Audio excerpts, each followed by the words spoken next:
Assalamualaikum warahmatullahi wabarakatuh. Jumpa lagi dengan saya Tama dalam Ada Apa Gerangan Season 2. Bagaimana kabar kalian? Semoga selalu diberikan kesehatan dan juga rezeki yang cukup. Episode kali ini saya akan membacakan sebuah cerita yang sudah dikirimkan oleh Bang Doni Permana. Ini merupakan kisah nyata yang terjadi sekitar tahun 2000-an silam tentang sebuah santet yang menghabiskan seluruh keluarga. Cerita ini didapat oleh Bang Doni dari bapaknya yang bernama Dadan yang kala itu mendapatkan secara langsung cerita tersebut dari orang-orang yang berhasil lolos dari santet yang menghabisi keluarga mereka. Baik, seperti apa ceritanya? Langsung saja kita simak. Teman-teman, ada apa gerangan? Ceritanya mulai dari sini.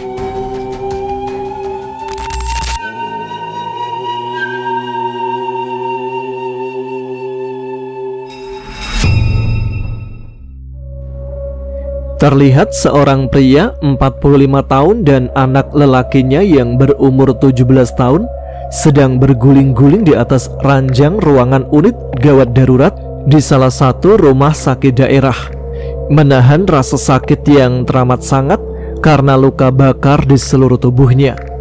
Kedua tubuh ayah dan anak itu hampir hangus seluruhnya, sampai-sampai wajahnya tak bisa dikenali lagi. Eneng, seorang perempuan 43 tahun, hanya bisa berdiri meratap melihat suami dan anaknya menjerit-jerit menahan rasa sakit. Suami dan anaknya terbakar karena kecelakaan kerja.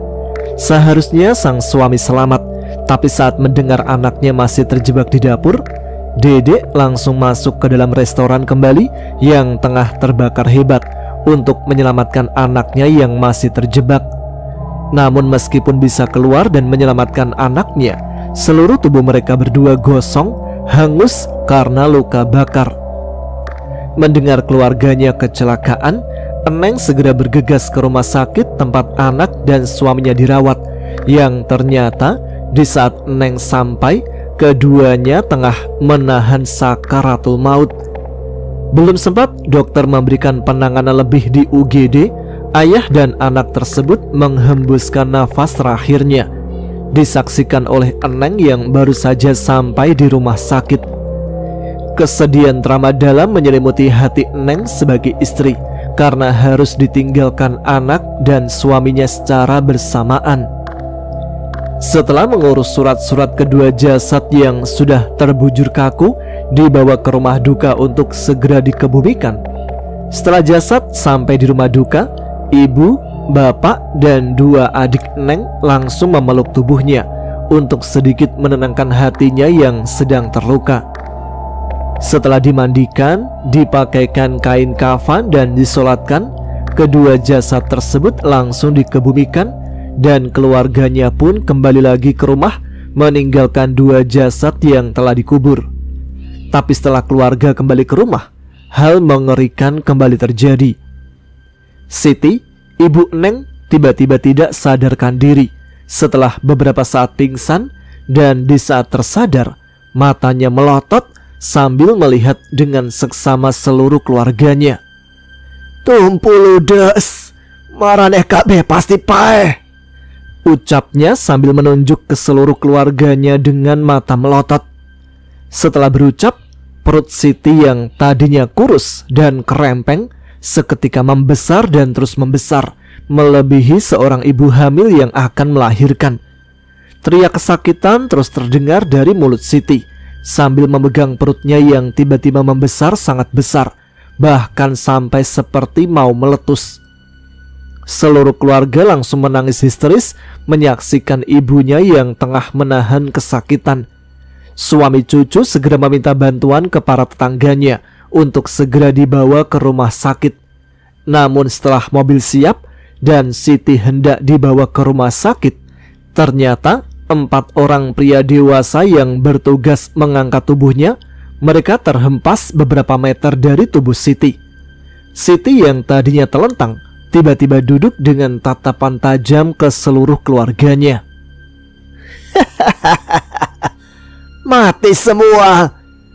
Setelah berucap, Siti tidur tengkurap dengan perut yang sangat besar. Semua keluarga teriak histeris ketakutan karena di saat ibunya tidur tengkurap, cairan berwarna hitam kemerahan meletus di punggung ibunya. Selain air yang seperti darah yang muncrat dari punggung Siti yang pecah, gumpalan rambut, silet yang sudah karatan, paku-paku yang sudah karatan, keris-keris berukuran kecil berserakan di punggung Siti. Bahkan ada kertas yang dibungkus menggunakan kain. Siti pun meninggal dunia setelah punggungnya pecah. Kesedihan dan ketakutan langsung menyelimuti keluarga Neng setelah ibunya meninggal dunia dengan hal yang tidak wajar. Pengumuman kematian pun diberitakan kembali di kampung tersebut, membuat para warga berkumpul kembali di rumah Neng untuk berbelasungkawa atas kematian ibunya. Dan di hari itu pula, Siti dikuburkan di samping kuburan suami dan anak Neng. Tidak ada yang aneh saat proses penguburan, selain para warga yang memperbincangkan kematian keluarga Neng, apalagi kematian Siti dengan cara yang tidak wajar. Keesokan harinya, cucu dan suaminya mendatangi salah satu orang pintar yang disarankan tetangga serta keluarganya. Namun setelah sampai di rumah orang pintar yang dituju, mereka berdua malah diusir. "Keluarga kalian telah terikat kematian. Jika saya ikut campur, maka saya juga akan mati." Jadi dengan terpaksa mereka berdua kembali pulang. Meskipun keduanya memohon untuk dibantu, orang pintar tersebut tetap saja menolak. Mereka berdua pun kembali ke rumah dengan hati gundah karena tidak mendapat jawaban dan bantuan yang diinginkan. Tapi sesampainya di rumah, cucu dan suaminya sangat terkejut ketika melihat anaknya yang sedang histeris menahan kesakitan di ruang tamu. Nia, berumur 13 tahun, sedang menahan sakit di area perut yang sekarang sedang membesar. "Ya Tuhan, anakku!" ucap sang ayah langsung merangkul anaknya. Kepala Nia lalu dibaringkan di paha ayahnya. "Kamu kenapa, nak?" ucap sang ayah sambil menangis. "Mati semua!" jawabnya sambil melotot. "Jangan takutin ibu, nak," ucap ibunya sambil menangis. Nia pun muntah cairan putih bening yang keluar sangat banyak dari mulutnya. Kelabang, belatung, cacing keluar dari muntahan Nia yang kedua kalinya. Lalu cairan kental berwarna hitam kemerahan keluar dari muntahan yang ketiga kalinya. Dan setelah dilihat dengan seksama, banyak sekali paku dan silet yang sudah karatan pada muntahannya. Di muntahan yang keempat, Nia memasukkan tangan ke dalam mulutnya, kemudian tangannya ditarik keluar sambil menarik gulungan rambut yang sangat panjang, dipenuhi silet dan paku yang menempel pada gulungan rambut tersebut. Kemudian Nia menghembuskan nafas terakhirnya. Perutnya seketika kempes menjadi normal kembali. Cucu, sang ibu, seketika terduduk histeris sambil menjambak rambutnya sendiri. "Bu, sadar bu, eling," ucap sang suami. "Hantu, hantu," teriak cucu sambil menunjuk ke arah dapur rumahnya. "Eling bu, eling," ucap sang suami melepaskan anaknya yang telah meninggal dan merangkul istrinya yang sedang histeris. "Hantu, Pak, itu hantu!" teriak cucu melepaskan pelukan suaminya dan berlari keluar rumah saking takutnya. Namun tanpa disangka, cucu tertabrak sepeda motor karena tidak melihat kanan dan kiri jalan. Cucu terluka sangat parah pada bagian kepala dan meninggal dunia di tempat. Motor yang menabraknya pun melarikan diri setelah melihat korban yang ditabraknya kejang-kejang. Ibu dan anak meninggal di hari dan waktu yang hampir bersamaan. Kabar duka pun diumumkan kembali. Dan setelah kedua jasad selesai setiap prosesnya, kedua jasad tersebut kemudian dikuburkan di samping kuburan Siti. 5 kuburan baru berjajar rapi di pemakaman kampung tersebut. Para warga sangat keheranan akan kematian yang menyelimuti keluarga duka. Kesedihan yang menyelimuti keluarga Neng berubah menjadi rasa takut. Setelah kematian keluarganya yang di luar logika dan secara tiba-tiba, Kini keluarga berkumpul di rumah Bapak Neng, takut hal yang tidak diinginkan terjadi kembali pada keluarga mereka. Siang pun berganti malam.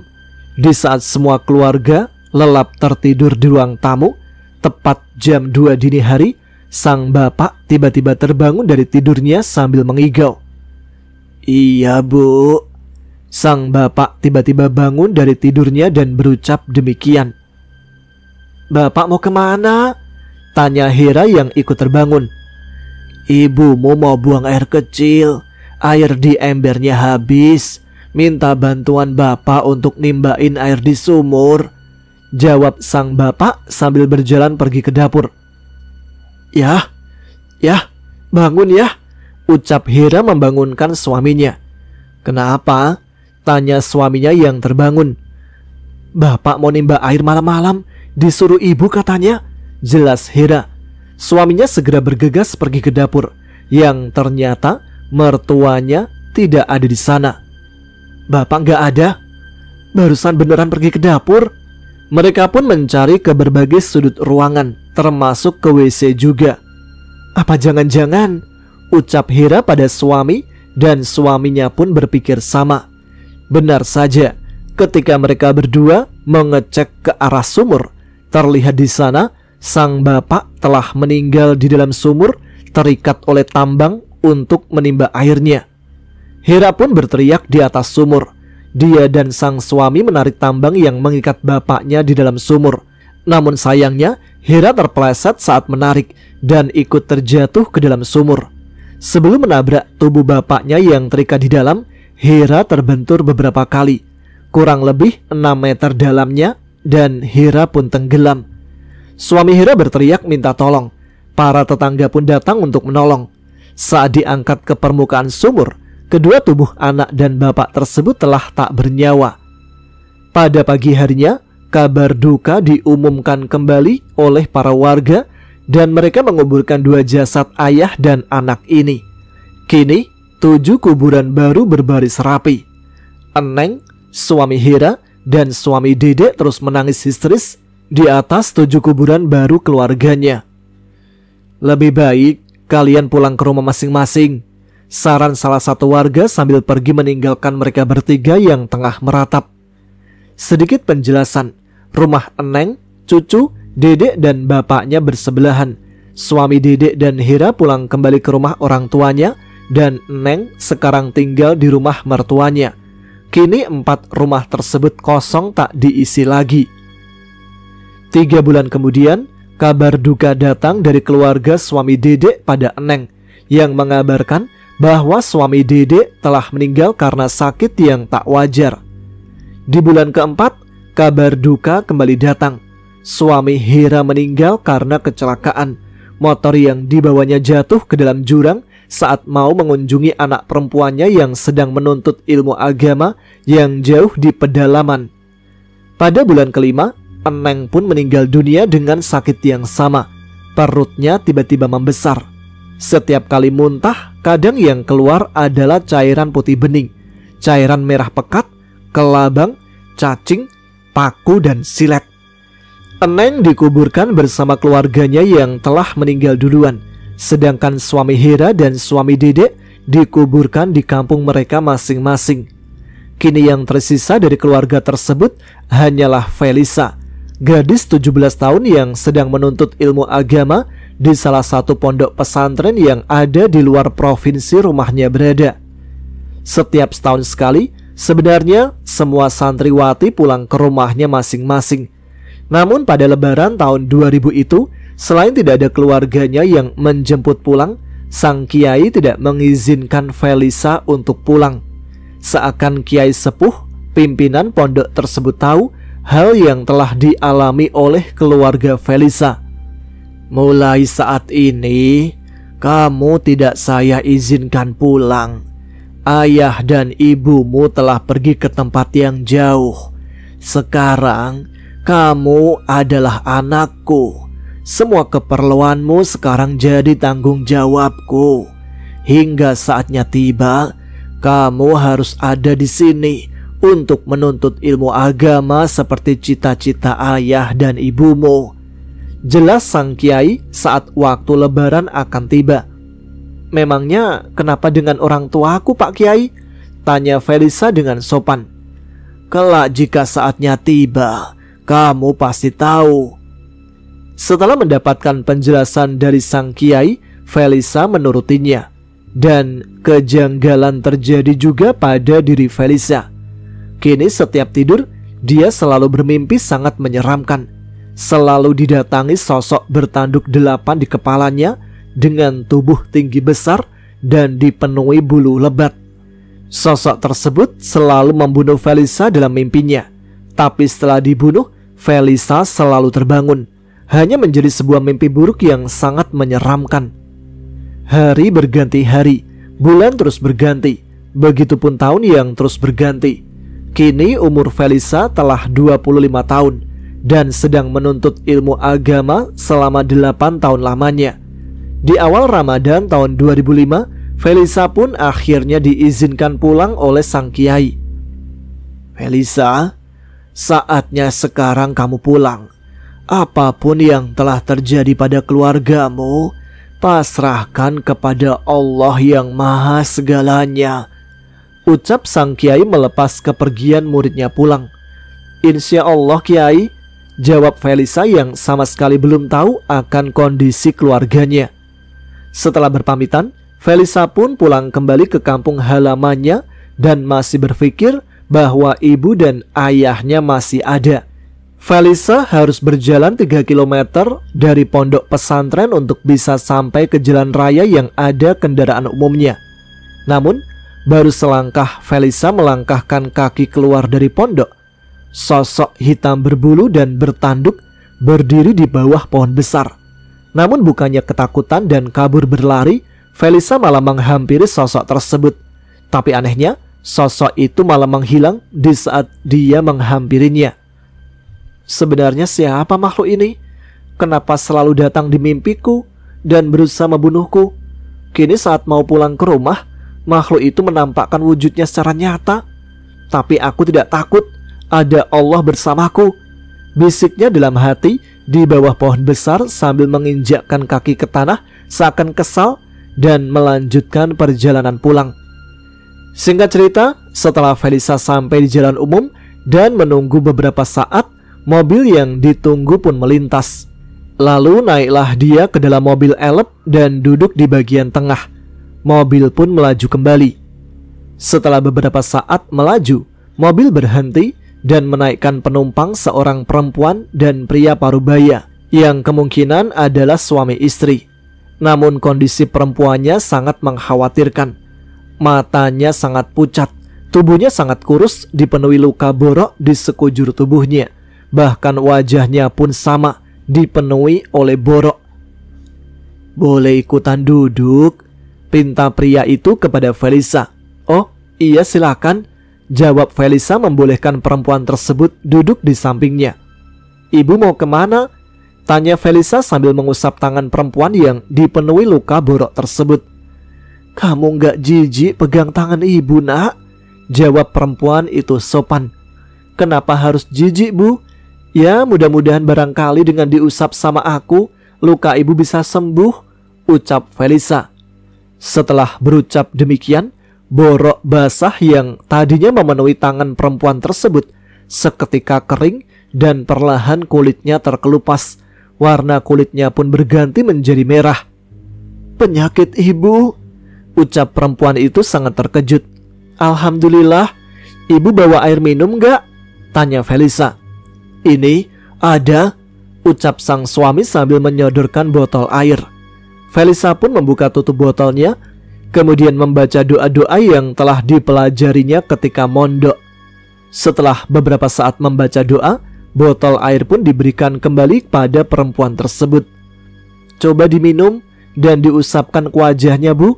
Bismillah," ucap Felisa. Air pun diusapkan ke wajah perempuan yang dipenuhi borok dan diminum sebagian.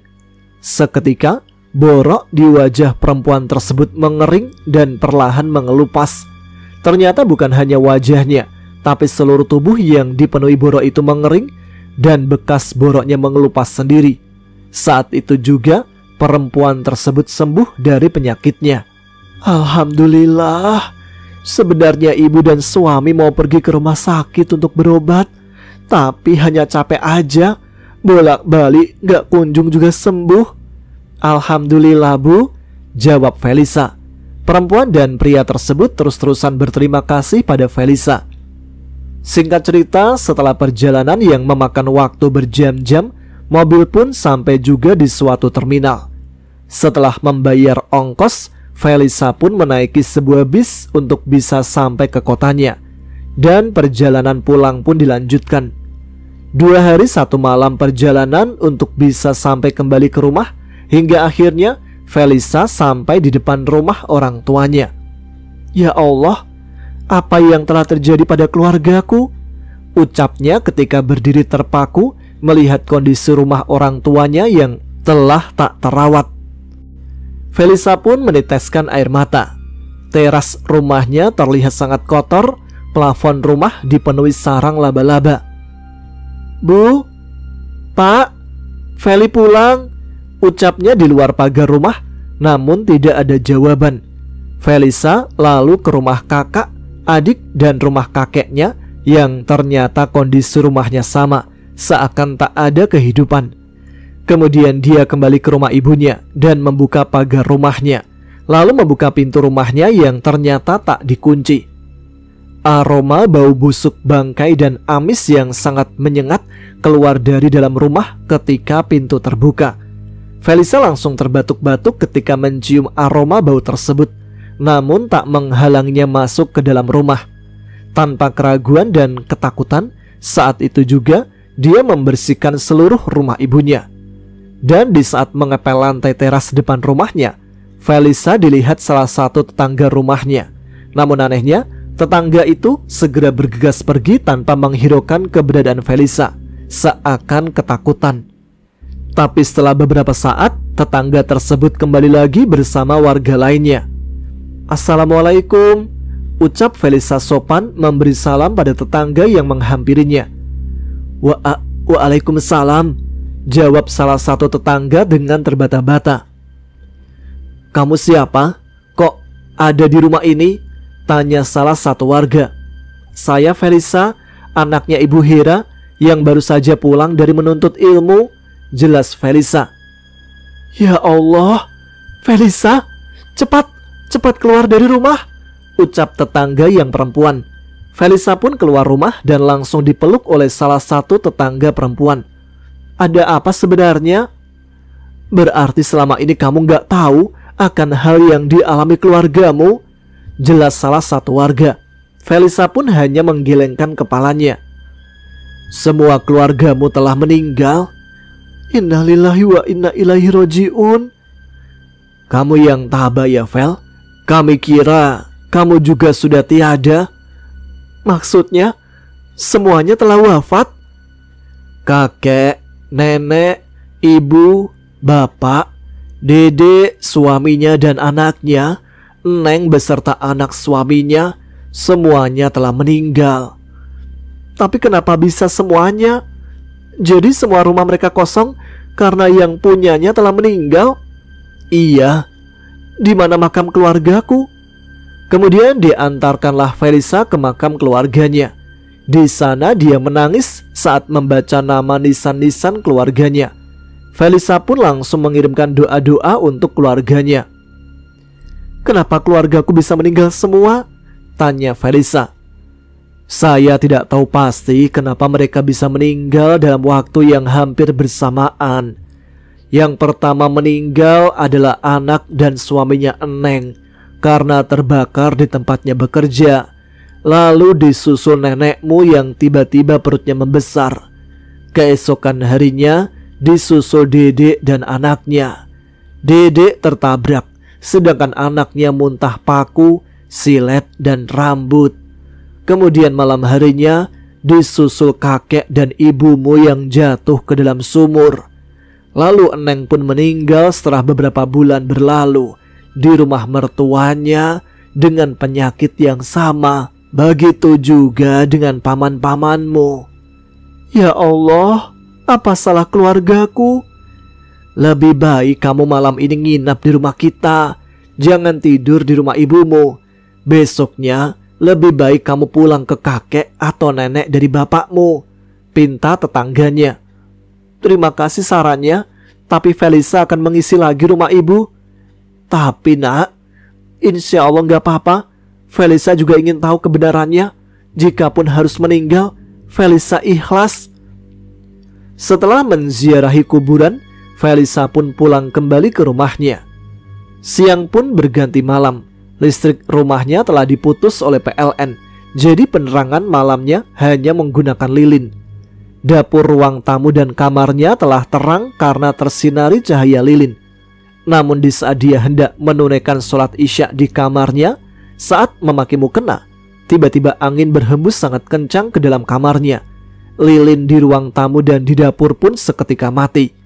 Lilin yang menyala di depan sajadah Felisa pun hampir mati karena angin yang tiba-tiba berhembus entah dari mana. Bukannya malah takut, Felisa tak menghiraukan angin yang tiba-tiba berhembus entah dari mana asalnya dan memilih melanjutkan sholatnya. Felisa mulai melaksanakan sholat dengan mengangkat kedua tangannya. Tapi tiba-tiba seekor ular hitam seukuran kaki pria dewasa melintas di depan sajadahnya. Tapi Felisa terus melanjutkan sholatnya dengan khusyuk. Cahaya lilin yang bergoyang terhembus oleh angin seakan mau mati. Dan di saat bangun dari sujudnya, tiba-tiba bayangan hitam mendekat. Sosok itu dengan wajah yang sangat menyeramkan menampakkan wujudnya. Kepalanya dipenuhi tanduk, matanya merah menyala, lidahnya menjulur panjang, dan taringnya sangat tajam. Sosok itu terlihat jelas oleh Felisa yang sedang sholat. Namun hal itu tak menghalanginya untuk menyelesaikan sholat. Dia tak ketakutan sama sekali dan lebih memilih melanjutkan sholatnya. Di rakaat kedua saat berdiri, tiba-tiba wanita berambut panjang menampakkan wujudnya. Kepalanya di bawah dan kakinya di atas. Wajahnya dipenuhi belatung, bola matanya tinggal satu. Namun penampakan itu pun tak juga menakuti Felisa. Setelah itu ada banyak sekali anak kecil yang mengelilingi sajadahnya tempat sholat. Kemudian ada kelabang berukuran sangat besar juga menampakkan wujudnya. Hingga akhirnya setelah beberapa gangguan, Felisa pun selesai sholat. Setelah rakaat terakhir dan mengucap salam, Felisa berdoa dalam hatinya, membuat semua penampakan tersebut seketika menghilang. Felisa pun membuka kertas yang diberikan oleh Kiai Sepuh sebelum pulang. Setelah dibuka, ternyata itu adalah doa-doa untuk membinasakan jin yang mengganggu dan zalim pada manusia. Felisa segera membacanya, dan seketika terdengar suara teriakan minta ampun dan kepanasan bergema dari ruangan tengah. Rumah Felisa pun terasa bergetar sangat hebat seperti ada gempa. Setelah selesai membaca doa-doa, suasana mendadak hening. Setelah itu Felisa pun tertidur pulas di atas sajadahnya. Tepat jam 2 dini hari, Felisa terbangun karena sudah terbiasa untuk sholat malam dan akan melaksanakan santap sahur. Lilin pun ia bawa ke ruang tamu yang ternyata saat keluar kamar, Felisa dibuat kaget karena melihat seluruh keluarganya termasuk ibu dan bapaknya telah berdiri dengan keadaan terikat di bagian lehernya. Ayah, ibu dan seluruh keluargaku telah tenang di alam sana karena mereka meninggal dalam keadaan syahid. Aku ikhlas mereka telah tiada. Tapi jika kalian ingin menzolimiku, kalian semua akan merasakan sendiri akibatnya, ucapnya sambil menghembuskan nafas panjang dan meneteskan air mata. Seketika sosok yang menyerupai orang tua dan seluruh keluarganya yang sudah meninggal menghilang.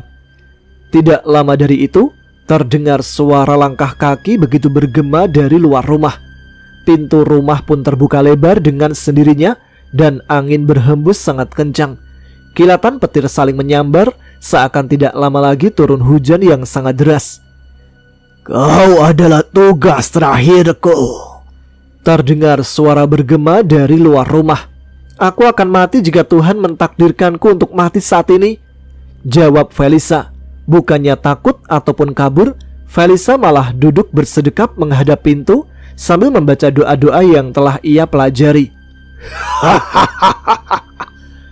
Berani sekali bocah ingusan menantangku. Ilmumu tidak sebanding denganku, jawabnya. Namun Felisa tak menghiraukan ucapannya. Dia terus membaca doa-doa yang ia bisa. Felisa tiba-tiba terbatuk dan darah memuncrat dari mulutnya. Hidungnya pun mimisan mengeluarkan banyak darah. Kemudian Felisa tidak sadarkan diri. Selama 5 hari Felisa pingsan. Alhamdulillah Pak, Felisa sudah siuman, kata seorang perempuan yang sudah tua berucap saat Felisa membuka matanya, yang ternyata itu adalah istri dari Kiai Sepuh.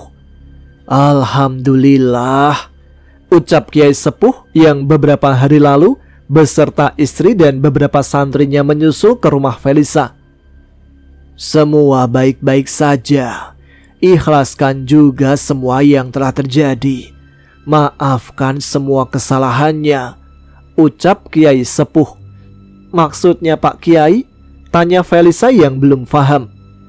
Sekarang kau pergilah bersilaturahmi ke rumah kakak dari kakekmu. Di sana kamu akan tahu kebenarannya. Baik Pak Kiai. Singkat cerita, setelah kondisi Felisa membaik, keesokan harinya dia pergi mengunjungi rumah kakek dari kakeknya.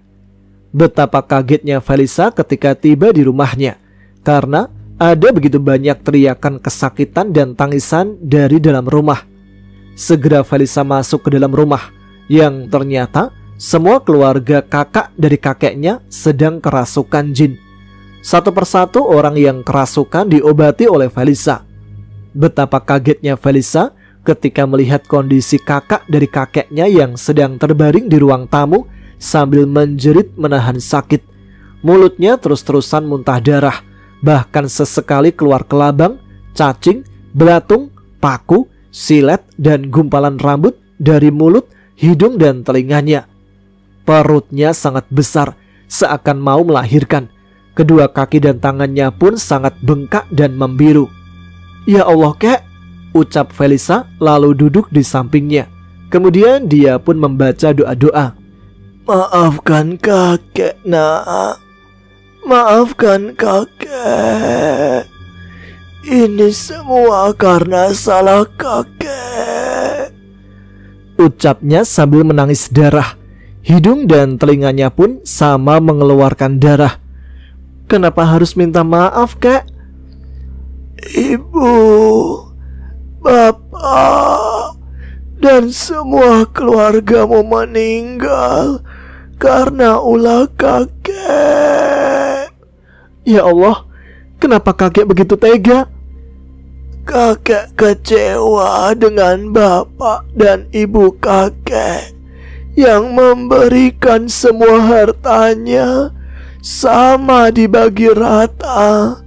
Padahal kakekmu hanyalah anak angkat, jelasnya sambil menahan rasa sakit.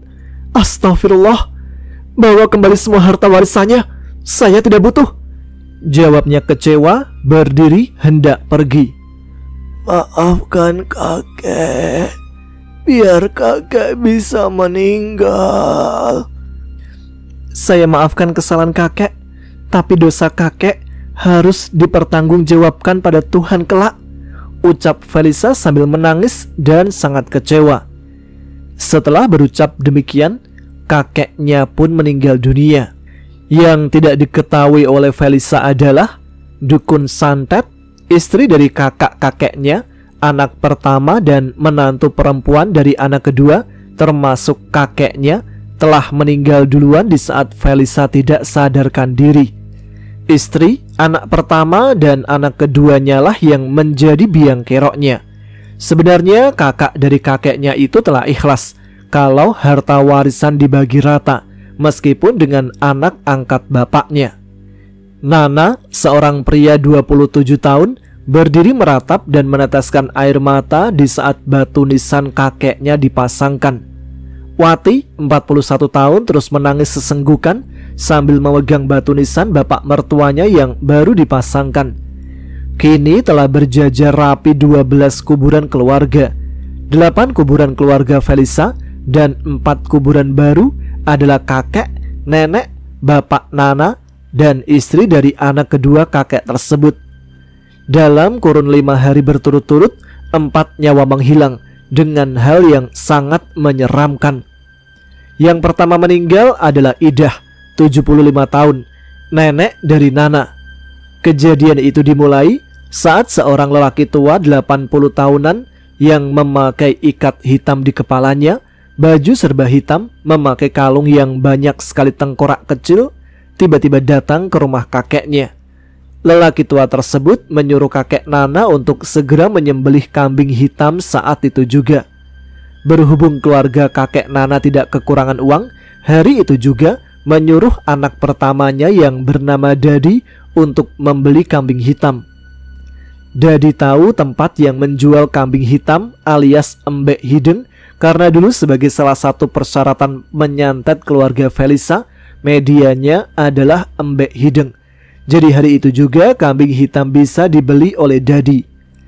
Kemenyan pun dibakar di atas piring yang terbuat dari tanah liat. Tak luput kembang 7 rupa telah tersaji di atas nampan yang terbuat dari bambu yang dianyam. Telur ayam kampung, telur bebek, telur angsa yang cacing calang atau tidak menetas saat dierami menjadi penghias. Nasi kuning membentuk kerucut dan ayam bakar. Kopi hitam, kopi susu, susu, air putih, darah ayam yang bulunya berwarna putih, darah ular, darah kakeknya berjajar rapi dalam gelas. Daun sirih, kapur, buah palem atau jambe telah dibentuk menjadi segitiga pun siap. Rokok cerutu, rokok sriwedari, garam merah dan jarum coklat telah menyala di atas nampan. Paku kecil berkarat, silet, kelabang, belatung, cacing yang sudah mati, dan beberapa boneka kecil yang terbuat dari kain kafan membentuk manusia. Minyak mayit, minyak duyung, mani gajah diciprat-cipratkan di atas sesajen yang telah lengkap semuanya. Sang dukun pun memulai ritual membaca mantra. Mulutnya terus-menerus berkomat-kamit membaca mantra dengan bahasa yang tak dimengerti. Sambil berkomat-kamit, tangan dukun itu terus-terusan membakar kemenyan ke atas bara api yang menyala. Langit sore berwarna kemerahan berubah drastis menjadi gelap gulita. Kilatan petir terus bersambar, diiringi angin berhawa sangat dingin berhembus kencang. Sang dukun pun berdiri dari duduk sedekapnya. Kemudian golok dikeluarkan dari sarungnya. Kambing hitam pun disembelihnya. Tetesan darah dari leher kambing dimasukkan ke dalam gelas kosong. Setelah terisi penuh dengan darah, gelasnya disodorkan kepada kakek dari Nana. Wandi, kakek dari Nana yang saat itu berumur 80 tahun, tidak menolaknya. Dia langsung menenggak habis darah kambing tersebut. "Kalian berdua, usapkan darah kambing itu ke wajah kalian," ucap sang dukun kembali pada Dadi dan Ratna, menantu anak keduanya. Tetesan darah di leher kambing hitam diusapkan di wajah mereka berdua secara bergantian. "Dan kamu, Idah." Belum selesai dukun itu berbicara, tiba-tiba Idah mengambil golok yang dipegang sang dukun untuk menyembelih kambing hitam tadi. Golok tersebut digorokkan sendiri ke lehernya. Seketika darah bermuncratan saat golok terlepas dari lehernya. "Mati semua. Sekarang giliran kalian yang mati. Mati!" ucapnya sambil tertawa cengengesan dan sangat menakutkan. Para keluarga yang menyaksikan sangat ketakutan. Selang beberapa detik setelah berucap, tubuh Idah runtuh terjatuh dengan posisi tengkurap. Darah terus mengalir keluar dari lehernya. Tubuh, tangan dan kakinya kejang-kejang. Kemudian seluruh tubuhnya terdiam. Wandi segera membalikkan posisi Idah yang tengkurap, dan saat dibalikkan posisinya, wajahnya telah berlumuran darah. Mata Idah yang tertutup tiba-tiba melotot sambil berucap dengan mulut yang penuh darah, "Mati semua!"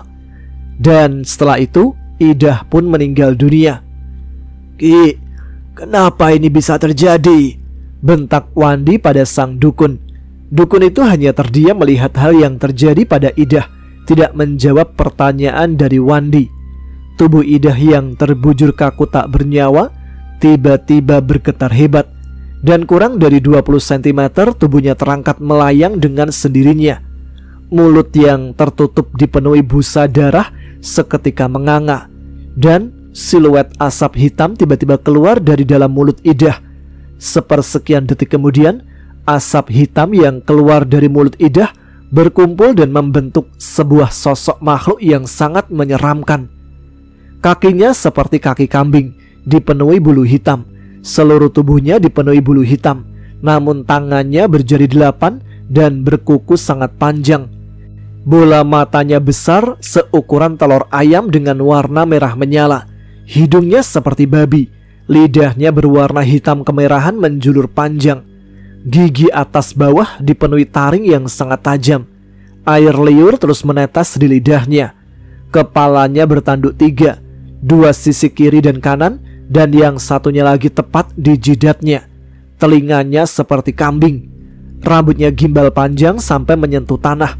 Bau busuk bangkai sangat menyengat dari aroma tubuhnya. Perintah kalian sudah terlaksana. Sekarang bagian semua keluarga kamu yang mati, ucap makhluk menyeramkan tersebut, lalu seketika menghilang. Dadi, Wati sangat ketakutan mendengar ucapan makhluk tersebut. Bagaimana ini, Ki? Tanya Wandi penuh kebingungan. Bagaimana apanya? Bukankah ini adalah perjanjian kamu dulu pada makhluk itu? Sekarang semua harta mereka telah kalian nikmati, dan keluarga mereka telah mati semuanya. Salah satu anak yang tersisa juga telah mati hari ini di rumahnya, jelas sang dukun. Jadi, anaknya Hera yang menuntut ilmu itu telah mati? Tanya Wandi. Ya, tadi malam telah dibinasakan. Dia telah kembali pulang ke rumahnya. Lalu sekarang saya harus bagaimana? Saya ragu anak itu telah mati. Makanya saya datang kemari untuk memulai kembali ritual penyantetan. Berhubung istrimu mati, berarti anak itu juga telah mati. Tapi saya ragu. Kami masih ingin hidup, Ki, ucap Dadi memohon sambil memeluk kaki sang dukun. Kalian semua telah terikat kematian dengan membuat perjanjian. Tak ada yang bisa menyelamatkan kalian. Adapun caranya, anak tersebut harus hidup dan dia sendiri yang harus membatalkan perjanjiannya, jelas sang dukun. Penyesalan yang mendalam kini menyelimuti Wandi, Dadi, dan Wati. Mereka bertiga takut sekali akan kematian yang akan datang menjemputnya kapan saja dan di mana saja. Setelah memberi penjelasan, sang dukun pergi meninggalkan Wandi dan keluarganya tanpa berpaling. Setelah ketakutan beberapa saat, mereka tersadar kembali akan jasad yang telah terbaring kaku. Jasad Idah pun dibawa ke dalam rumah sebelum memberitahu warga kalau Idah sudah meninggal. Wandi menyuruh semua keluarganya dulu yang diberitahu dan mengatakan pada keluarganya kalau Idah menghilangkan nyawanya sendiri, menutupi kenyataan yang ada. Jasad Idah pun dimandikan oleh keluarga. Leher yang menganga karena gorokan golok ditutupi lakban dan barulah ditutupi kain kafan. Setelah jasad Idah dipakaikan kain kafan, barulah kabar duka diumumkan kepada para warga kalau Idah telah tiada. Jasad Idah pun dikuburkan di samping kuburan Neng. Semua keluarga pun berkumpul di rumah duka, yaitu rumah Wandi. Siang pun berganti malam di saat semua keluarga telah tertidur. Tepat jam 3 dini hari, Dadi tiba-tiba berteriak histeris ketakutan membangunkan semua keluarganya. Wandi berteriak sambil bersujud memohon di ruang tamu, membuat keluarga besar Wandi kaget akan tingkahnya. Wandi yang bersujud dan terus memohon entah pada siapa, tiba-tiba kepalanya terangkat dari sujudnya. Kemudian tubuhnya pun berdiri dengan sendirinya. Ampun, ucap Wandi sambil memegang lehernya sendiri, seakan ada sesuatu yang mencekiknya.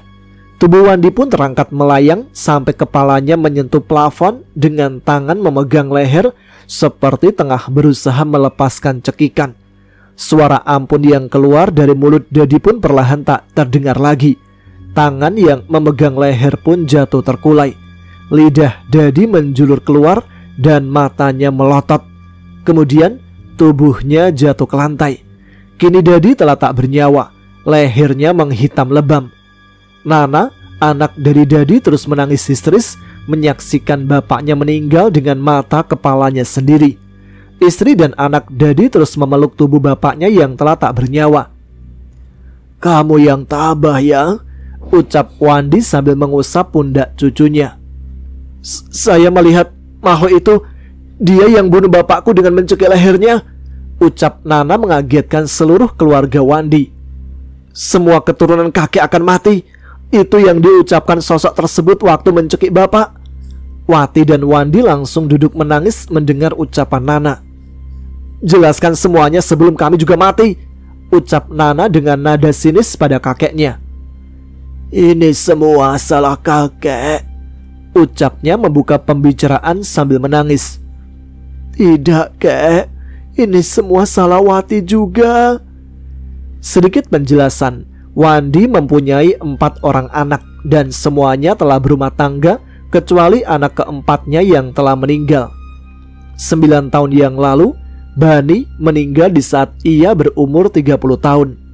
Setelah 100 hari kematian kakeknya, semua harta benda peninggalan seperti sawah, tanah, kebun, toko bangunan, kontrakan, emas, uang yang sangat banyak telah disiapkan dan hendak dibagi rata. Namun anehnya, kakek Felisa sama sekali tidak menginginkan harta tersebut. Ia hanya meminta tanah yang telah dibangun menjadi rumahnya dan rumah anak-anaknya saja. Sedangkan semua peninggalan harta yang lainnya sama sekali ia tidak mau.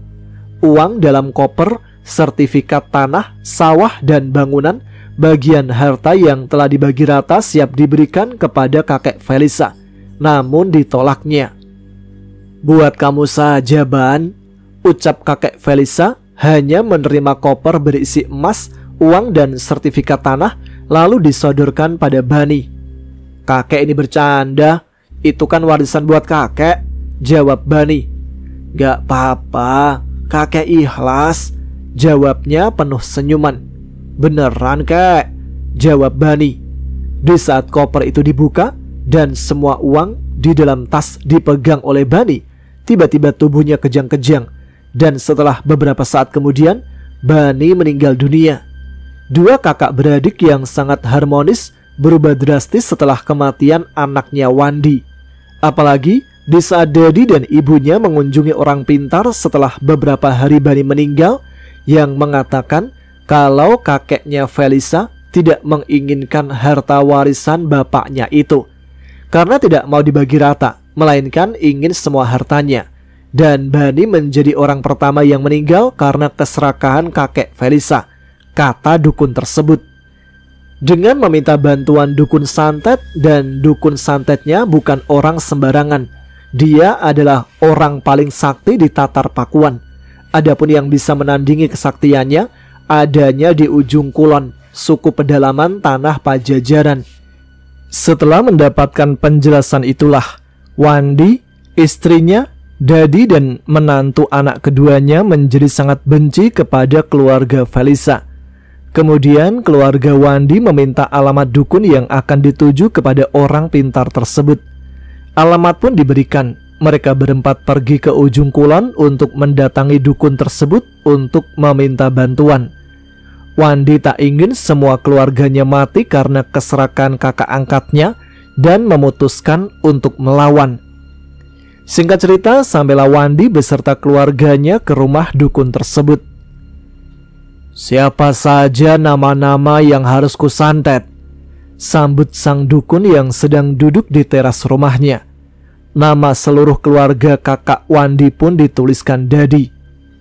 "Kalian yakin ingin membinasakan seluruh keluarganya?" ucap sang dukun sambil membawa nama seluruh keluarga kakak bapaknya yang telah dituliskan Dadi. Daripada semua keluarga kami yang mati, lebih baik semua keluarga mereka yang mati duluan, ucap Idah. Tapi ada resikonya. Jika salah satu keluarga kakakmu ada yang selamat dan dia melawan, maka sang kegelapan akan membunuh semua keluarga kalian, jelas sang dukun. Ucapan dukun itu membuat keluarga Wandi terdiam. Bagaimana? Tapi jikapun kalian tidak mau dan memutuskan pulang, sang kegelapan tetap akan membunuh kalian karena sudah terlanjur. Baik. Kamu sembelih kambing hitam itu, tadah semua darahnya ke dalam kendi ini, pinta sang kakek tua sambil memberikan golok dan kendi yang terbuat dari tanah liat. Kambing hitam yang terikat di bawah pohon halaman pun disembelih Wandi dan darahnya ditadah oleh Dadi. Disaksikan oleh sang dukun, suaminya, Idah dan Wati. Masuklah mereka semua ke dalam rumah, yang ternyata isi rumah sang dukun tersebut dipenuhi benda-benda mistik. Kendi darah kambing pun diletakkan di atas nampan. Kini semua syaratnya telah lengkap, ucap dukun perempuan yang sudah duduk bersedekap di depan nampan penuh sesajen. Di depan nampan tersebut ada sebuah batu seperti batu nisan, namun ditutupi kain kafan. Ada ayam bakar utuh, ada nasi tumpeng, ada bubur hitam, putih, dan merah. Ada bunga 7 rupa, air 7 warna berjejer dalam gelas. Ada bara api dari piring tanah liat telah menyala.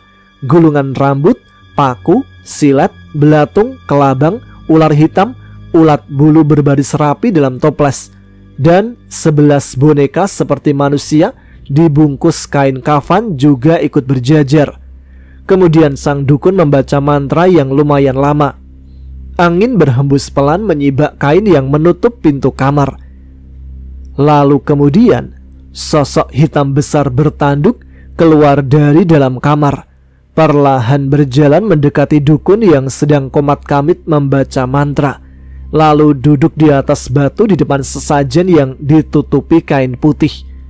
Makhluk menyeramkan tersebut mengambil satu persatu air 7 warna dalam gelas dengan tangannya, dan satu persatu dihirup dengan hidungnya. Bunga 7 rupa pun digenggamnya dan dihirupnya. Kemudian kendi yang berisi darah kambing diminum oleh makhluk tersebut. Ku terima semua tugasmu, ucap makhluk tersebut seketika menghilang. Setelah makhluk itu menghilang, sang dukun mengambil 2 boneka dan memasukkannya ke dalam bara api. Seketika 2 boneka tersebut terbakar hangus. Kemudian mengambil 1 boneka lagi dan diletakkan di telapak tangannya. Perut boneka itu ditusuk keris yang telah disediakan. Setelah perut boneka itu menganga, paku, silet, belatung, kelabang, gumpalan rambut dimasukkan paksa ke dalam perut boneka tersebut. Dengan santainya sang dukun menjahit kembali boneka di bagian perutnya. Setelah dijahit, boneka itu ditusuk menggunakan paku sangat panjang sampai menembus perut dan punggungnya. Kemudian dukun itu mengambil kembali 2 boneka lagi. 1 boneka ditusuk silet, paku, ditaburkan belatung, kelabang, dan perutnya dililit rambut, kemudian disiram menggunakan air berwarna kuning dan merah. 1 boneka lagi dikeprek bagian kepalanya sampai pecah menggunakan batu yang telah disiapkan. Kemudian sang dukun mengambil 2 boneka lagi, lalu keduanya dimasukkan ke dalam toples yang berisi penuh air dengan menggunakan pemberat batu kerikil yang diikat. 2 boneka tersebut pun tenggelam dalam toples. Untuk 3 boneka ini, biarkan muridku yang melakukan. Sekarang kalian semua pulang, ucap dukun perempuan. 1 bonekanya lagi, Nyai? Tanya Wati memberanikan diri. Kelak dia yang akan memutus semua ikatan dan melawan, jawab sang dukun. Wandi dan keluarganya pun pulang sambil membawa 3 boneka yang diberikan dukun untuk diberikan pada muridnya, yaitu orang pintar yang mengatakan kalau kakak Wandilah yang menyantet duluan. Rupanya semua itu hanya tipu muslihat para dukun-dukun tersebut. mereka mengadu domba keluarga Wandi dan kakaknya. Singkat cerita, setelah perjalanan sangat panjang dan memakan waktu berhari-hari, Wandi pun telah kembali ke rumah murid sang dukun. Kemudian menjelaskan kembali semua kejadian yang dialami mereka berempat sambil memberikan 3 boneka. Wandi pun diminta menyiapkan kambing hitam, ayam putih bulunya, ular hitam, dan beberapa jenis sajian lainnya. Namun Wandi minta waktu untuk pulang dulu ke rumah dan istirahat. Terlebih lagi telah kehabisan uang. Sang murid dukun pun mengerti dan memakluminya. Kemudian setelah 4 hari perjalanan, Wandi, Idah, Dadi, dan Wati pun pulang ke rumah. Betapa bahagianya mereka berempat saat sampai di rumah dan mendapat kabar kalau suami dan anaknya Neng mati gosong terbakar. Hera dan kakak Wandi mati tenggelam dalam sumur. Cucu mati tertabrak pecah di bagian kepalanya. Anaknya mati karena muntah paku dan rambut serta kelabang. Kemudian istri kakaknya mati karena pecah di bagian punggungnya. Kini yang tersisa tinggal Eneng, suami cucu, suami Hera, dan Felisa. Ternyata semua yang dilakukan dukun tersebut telah menjadi kenyataan. Selang beberapa hari kemudian, Dadi mendatangi kembali rumah murid sang dukun sambil membawa kambing hitam dan persyaratan lainnya. Namun anehnya, setelah semua persyaratan lengkap dan proses penyantetan dimulai, ketiga boneka tersebut tidak hangus dibakar, tidak bisa ditusuk, tidak bisa ditenggelamkan dalam air, yang menandakan ketiga manusia sebagai korbannya telah meminta bantuan pada orang pintar ataupun kiai yang membuat boneka tersebut tak bisa dilukai. Namun sang dukun tidak berhenti dan terus berusaha. Hingga akhirnya pada bulan ketiga, bulan keempat, dan bulan kelima, mereka bertiga pun bisa dibunuh semuanya. Yang tersisa hanya Felisa seorang, seperti yang diucapkan dukun sakti tersebut. Itulah cerita yang diceritakan oleh Wandi kepada Nana. Mereka semua yang mendengarnya sangat tidak percaya akan hal yang diceritakan oleh Wandi. "Kenapa kalian semua tega membinasakan seluruh keluarganya dengan menyantet?" bentak Sardi, 55 tahun, anak ketiga dari Wandi. "Saya tidak percaya kalau keluarga mereka menyantet Bani. Bukankah Bapak tahu kalau Bani dari kecil sudah punya penyakit jantung?" bentak anak kedua Wandi. "Maafkan Bapak," ucap Wandi penuh penyesalan. "Kau juga, Wati?" ucap sang suami sangat marah. Wati hanya menatap dengan tatapan kosong pada suaminya. Lalu tiba-tiba Wati tersenyum menakutkan. Kabeh." Tiba-tiba Wati berucap demikian. Lalu mulut Wati menganga sangat lebar dan sesuatu keluar dari mulutnya. Ternyata yang keluar adalah ular hitam seukuran tangan orang dewasa. Ular tersebut mematuk kening Wati lalu masuk kembali ke dalam mulutnya. Seketika tubuh Wati kejang-kejang dan mulutnya mengeluarkan busa. Wati pun seketika meninggal dunia. Semua keluarga Wandi histeris sangat ketakutan menyaksikan sendiri dua keluarga mereka mati sangat mengenaskan dengan cara di luar nalar. Keesokan paginya, kabar duka diumumkan kembali kepada para warga. 2 jasad pun dikuburkan berdampingan dengan kuburan Idah.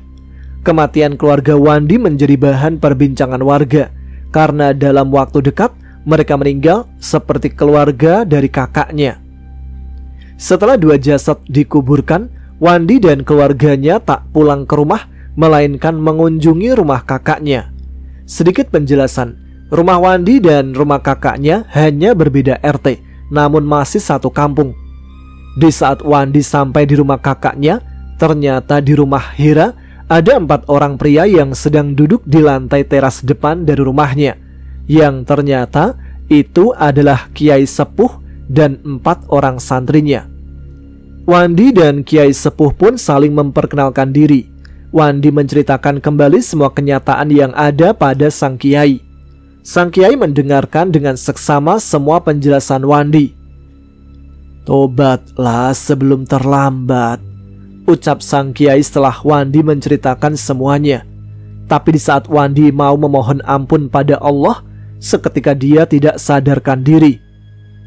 Bawa kembali pulang ke rumahnya. Insya Allah saya pasti bantu keluarga kalian. Tapi kunci utamanya ada pada Felisa yang sedang pingsan. Jelas Kiai setelah keluarga Wandi minta bantuan. Setelah berucap terima kasih, Wandi pun dibawa pulang dengan kondisi tidak sadarkan diri. Belum lama keluarga Wandi pergi, Felisa pun tersadar. Sang Kiai tak langsung menjelaskan semuanya pada Felisa. Hanya saja terus berucap, Tuhan Maha Pemaaf. 2 hari setelah kesadaran Felisa pulih sepenuhnya, sang Kiai menyuruh Felisa untuk pergi ke rumah kakeknya. Di sana ia akan tahu semua kebenarannya. Mau membantu atau tidak tergantung pada Felisa sendiri. Yang jelas Kiai hanya memberi saran jangan menjadi sebuah dendam. Kamu dan Nana yang menjadi kunci utamanya. Itulah yang diucapkan sang Kiai sebelum Felisa pergi ke rumah kakeknya. Kini Felisa pun tahu semuanya setelah Wandi menceritakan dan meninggal dengan cara yang tidak wajar. Jadi semua penyebab kematian keluarganya karena ulah kakeknya sendiri. Setelah berunding, Nana dan Felisa pergi ke rumah murid sang dukun. Namun betapa kagetnya mereka di saat sampai ke tempat tujuan, rumah sang dukun telah hangus terbakar, termasuk dukunnya telah mati ikut terbakar. Mereka berdua kebingungan karena orang yang dituju untuk ditanyakan alamat sang guru telah tiada. Mereka pun memutuskan pulang kembali ke rumah untuk menanyakan kepada Kiai bagaimana solusinya. Di saat mereka sedang beristirahat perjalanan untuk mengisi perut yang lapar, di dalam warung tersebut ada seorang pria parubaya yang sedang berbuka puasa juga. Assalamualaikum, sapa pria parubaya dengan sopan pada Nana dan Felisa setelah makan. Waalaikumsalam. Pulanglah, tak perlu ada lagi yang dikhawatirkan. Tiba-tiba pria parubaya tersebut berucap demikian. Maksudnya Pak? Dukun yang menyantet keluarga kalian juga telah mati. Ini kan yang kalian ingin dapatkan? Jawabnya sambil memberikan sebuah boneka santet yang berbentuk manusia menggunakan kain kafan. Belum sempat Nana dan Felisa bertanya, sosok tinggi besar dan hitam tiba-tiba menampakkan wujudnya. Berani sekali kau membawa benda Tuhan kami manusia, ucap makhluk menyeramkan tersebut. Tuanmu telah mati. Mau kamu mati seperti tuanmu? Jawab pria parubaya tersebut. Siapa kau sebenarnya? Aku hanya seorang makhluk yang beriman kepada Allah dan mencintai Rasulullah. Kubunuh kau, ucap makhluk itu sangat marah. Namun ternyata ketika makhluk menyeramkan itu akan menyerangnya, seketika dia terpental. Putuskan semua ikatan kematian keluarga ini. Kalau tidak mau, giliran kalian semua yang binasa, tegasnya. Baik, saya mengerti dan saya akan pergi, jawab makhluk itu lalu menghilang. Setelah makhluk itu menghilang, pria parubaya tersebut pun memperkenalkan dirinya. Nama saya Dadan. Saya adalah salah satu santrinya Kiai Sepuh, dan saya ditugaskan Kiai untuk membantu kalian berdua. Sekarang pulanglah, semuanya telah selesai. Setelah terputusnya ikatan kematian tersebut, Nana dan sisa keluarganya pun selamat dari santet yang telah ditaburnya.